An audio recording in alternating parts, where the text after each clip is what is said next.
નમસ્કાર દર્શક મિત્રો, એડી ન્યૂઝમાં હું છું આપની સાથે આરડી વાઘેલા। જોઈએ આજના મહત્વના સમાચાર। અંકલેશ્વરની સાગબારા ફાટક પાસેથી વિદેશી દારૂના જથ્થા સાથે એક ઇસમની ધરપકડ કરતી રૂરલ પોલીસ।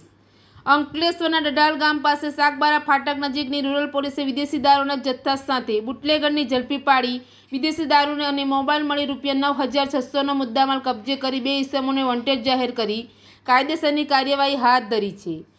અંકલેશ્વર રૂરલ પોલીસનો સ્ટાફ પેટ્રોલિંગમાં હતો તે દરમિયાન ડઢાલ નજીક આવેલ સાગબારા ફાટક પાસે જાળીમાં વિદેશી દારૂનું વેચાણ થઈ રહ્યું હોવાની માહિતી મળી હતી।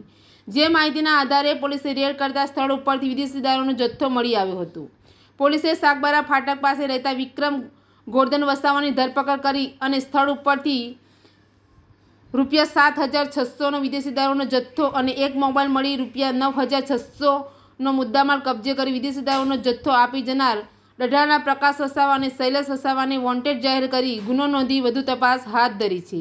એડી ન્યૂઝ સાથે રિપોર્ટર જયેશ પ્રજાપતિ, અંકલેશ્વર।